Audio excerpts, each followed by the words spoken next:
باتیں کرنے کو تو بہت زیادہ ہیں، لیکن ایک کریٹیکل بات جو آج صبح میرے ذہن میں آئی وہی آپ کے ساتھ شیئر کر لیتا ہوں۔ قرآن حکیم میں ایک آیت ہے، سورہ الاعراف کی آیت نمبر 179۔ یہ قرآن حکیم میں چند سخت ترین آیات میں سے ہے، اور اس میں اللہ تعالیٰ کی طرف سے ایک بہت بڑا یونیورسل ٹروتھ اور بڑی ہی ایک ڈینجرس خبر انسانیت تک پہنچائی گئی ہے۔ اعوذ باللہ من الشیطان الرجیم، بسم اللہ الرحمن الرحیم۔ وَلَقَدْ ذَرَأْنَا لِجَهَنَّمَ كَثِيرًا مِنَ الْجِنِّ وَالْإِنسِ، اور بے شک جنوں اور انسانوں کی اکثریت ہم نے پیدا ہی دوزخ کے لیے۔ اللہم اجرنا من النار، آمین۔ لیکن یہ اللہ نے کوئی ظلم نہیں کیا، بلکہ اللہ تبارک و تعالیٰ نے اس کی ریزن بھی بتائی ہے۔ یہ اللہ کا ایکسپرٹ اوپینین ہے کہ یہ جو انسانیت اور جنات یہاں پہ آباد ہوئے ہیں، ان میں سے الٹیمیٹلی اکثریت دوزخ میں ہی جائے گی، بڑے کم لوگ ہوں گے جو جنت میں جانے میں کامیاب ہوں۔ تو سورۃ العصر میں بھی آیا والعصر ان الانسان لفی خسر، زمانہ گواہ ہے اس بات پہ کہ ساری انسانیت گھاٹے میں ہے، سوائے ان لوگوں کے جو ایمان لے آئے، نیک اعمال کیے اور نیکی کی تلقین کرتے رہے اور صبر کی تلقین کرتے رہے۔ اس کے علاوہ پوری کی پوری انسانیت گھاٹے میں۔ اور دیکھ لیں زمانہ گواہ ہے کہ حضرت نوح علیہ السلام کے مخالفین تباہ و برباد کر دیے گئے، صرف 78 لوگ جو ہیں وہ کامیاب ہوئے۔ حضرت لوط علیہ السلام کی 2 بیٹیاں ان کے ساتھ بچائی گئیں، ان کی اپنی بیوی بھی اور پوری قوم تباہ کر دی گئی۔ پوری انسانیت گھاٹے میں چلتی ہے، سوائے ان لوگوں کے کہ جو ایمان لے آئیں گے، نیک اعمال اختیار کریں گے اور حق بات کی تلقین کریں گے اور صبر کی۔ یہاں پہ سورہ الاعراف کی آیت نمبر 179 میں ہے کہ بے شک جنوں اور انسانوں کی اکثریت پیدا ہی دوزخ کے لیے ہوئی۔ لَهُمْ قُلُوبٌ لَا يَفْقَهُونَ بِهَا، ان کو ہم نے دل دیے تھے، عقل دی تھی، لیکن وہ اس سے سوچتے ہی نہیں۔ وَلَهُمْ أَعْيُنٌ لَا يُبْصِرُونَ بِهَا، ان کو ہم نے آنکھیں دی تھی لیکن آنکھوں سے دیکھنے کا سا دیکھنا نہیں دیکھتے، عبرت نہیں پکڑتے۔ وَلَهُمْ آذَانٌ لَا يَسْمَعُونَ بِهَا، اور ان کو ہم نے کان دیے تھے لیکن سننے والا سننا سنتے ہی نہیں۔ أُولَئِكَ كَالْأَنْعَامِ بَلْ هُمْ أَضَلُّ، ایسے لوگ جو پایوں کی مانند ہیں بلکہ ان سے بھی بدتر ہیں، جو اپنی عقل، آنکھیں اور کان استعمال کر کے حق بات تک پہنچنے کی کوشش نہیں کرتے۔ اولئک هم الغافلون، ایسے ہی لوگ ہیں جو اصل میں غافل ہیں۔ تو اللہ تعالیٰ نے یہ یعنی اس میں ایک غیبی خبر دے دی ہے کہ الٹیمیٹلی یہ ہونے والا ہے۔ مطلب کیا کہ آپ جس نے تیاری کرنی ہے وہ خود تیاری کر لے۔ اس کو میں ایک مثال سے سمجھاتا ہوں کہ اس وقت تقریباً یہاں پہ 80 کے قریب لوگ بیٹھے ہیں، اور میں یہ کہوں کہ میں ایک گولی چلاؤں گا جس کو بھی لگ جائے،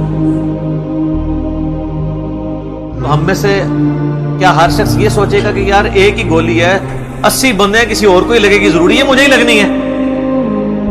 ایسا تو کوئی نہیں سوچے گا، سب دڑکی لگا دیں گے۔ لیکن آخرت کا معاملہ کیا ہے؟ بخاری اور مسلم دونوں کی حدیث ہے، متفق علیہ، کہ آدم علیہ السلام کو حکم ہوگا کہ جنتیوں اور دوزخیوں کو الگ کرو۔ حضرت آدم علیہ السلام پوچھیں گے کہ اے اللہ کتنے جنتی اور کتنے دوزخی؟ تو اللہ تعالیٰ فرمائے گا ہر 1000 میں 999 دوزخی اور صرف 1 جنتی۔ تو یہاں اگر 1000 بندہ اور میں کو ایک گولی چلے گی، ہر بندہ بھاگنے کی کوشش کرے گا، لیکن آخرت کے بارے میں یہ حال ہے کہ ہر ایک بندہ یہ امید لگایا ہوا ہے کہ وہ جو ایک بچے گا نا وہ میں ہوں گا۔ اور ادھر 1000 بندے کے اوپر ایک گولی چلائی جائے تو 1000 کا 1000 سوچے گا جو ایک ہڑکے گا وہ میں ہوں گا۔ بالکل 180 ڈگری سوچ ہے۔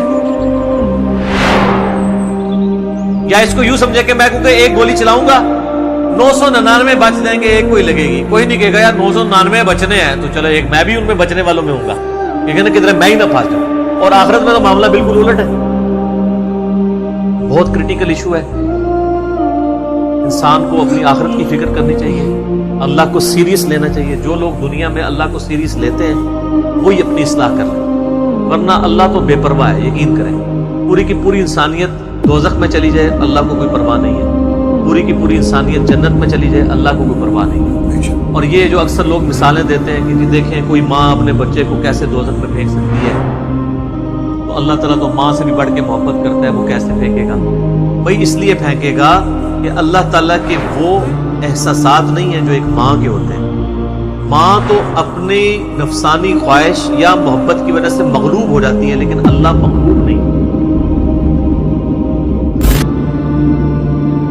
اللہ تعالیٰ کیا فرعون سے اس کی ماں سے بڑھ کے محبت کرتا ہے جو اس کا باغی ہے؟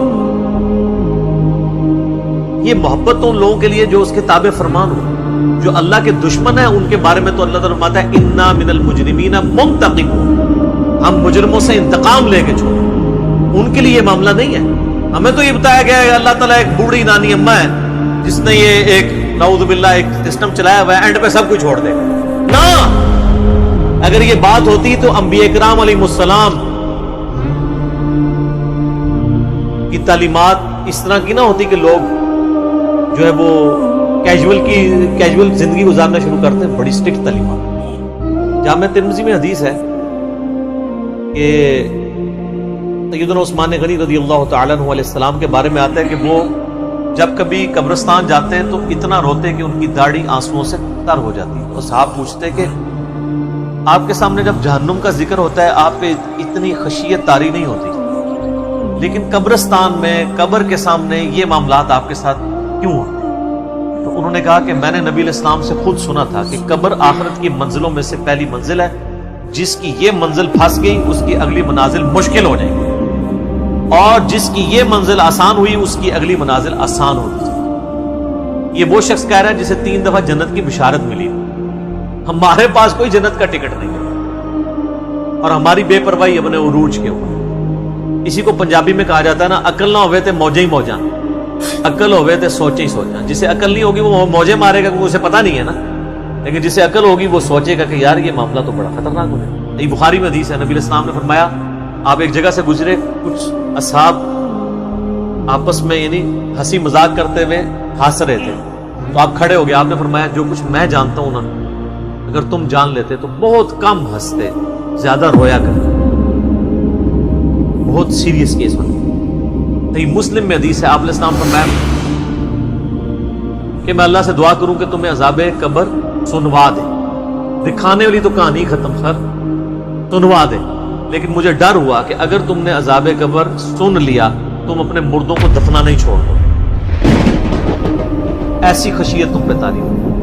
لیکن یہ اللہ تعالیٰ نے سب کچھ پردے میں رکھا ہوا ہے۔ سر صحیح بخاری میں حدیث ہے کہ میت جو ہے وہ چارپائی پہ کلام کرتی ہے، نیک میت کہتی ہے مجھے جلدی جلدی میری جگہ کی طرف لے چلو، اور جو بری میت ہے وہ چیخو پکار کرتی ہے کہ مجھے کہاں لے کر جا رہے ہو۔ اور نبی علیہ السلام کے الفاظ ہیں صحیح بخاری میں کہ زمین و آسمان کی ہر مخلوق اس کی چیخیں سنتی ہے سوائے جنوں اور انسانوں کے، کیونکہ جنوں اور انسانوں کو اللہ تعالیٰ نے غیب کے پردے میں یہ چیزیں رکھی ہیں نا، اسی کے اوپر تو جنت ہے۔ ان الذین یخشون ربهم بالغیب لهم مغفرۃ واجر کبیر، جو لوگ بن دیکھے اپنے رب سے ڈرتے ہیں ان کے لیے مغفرت ہے اور اجر کبیر ہے۔ دیکھ کے تو سب نے مان لینا ہے، پھر سر اس سے بھی آگے اگر آپ چلے جائیں، صحیح بخاری میں یہ حدیث موجود ہے کہ جب میت کو سوالات کے جوابات نہیں آتے نا تو فرشتے اس سے پوچھتے ہیں کہ تجھے سوالات کے جوابات جو نہیں آئے یہ کیا معاملہ تیرے ساتھ ہوا؟ تو وہ کہتا ہے میں تو وہی کہتا تھا جو لوگ کہتے تھے، سن سنا کے سننی ٹنی، پڑھ پڑھا کے سننی نہیں۔ فرشتے کہتے ہیں تو نے خود پڑھ کے سمجھنے کی کوشش کیوں نہیں؟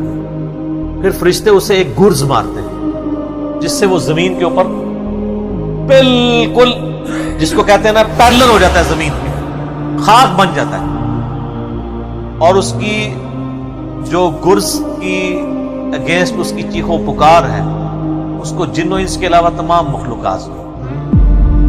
اگر یہ سن لیں تو ظاہر ہے یہ تو پھر انسان کے بچے نہ بن جائیں۔ یہ اللہ نے پردہ رکھا ہے، ورنہ تو آپ بڑے بڑے بزرگوں کو دفنا کے نکل رہے ہو نا، ان کے پردے جو ہے نا وہ جنازہ یعنی اس قبرستان کے گیٹ تک پہنچتے بھی ساری بزرگی کھل گئی ہو، دلال کی بات پیچھے سے آ جائے،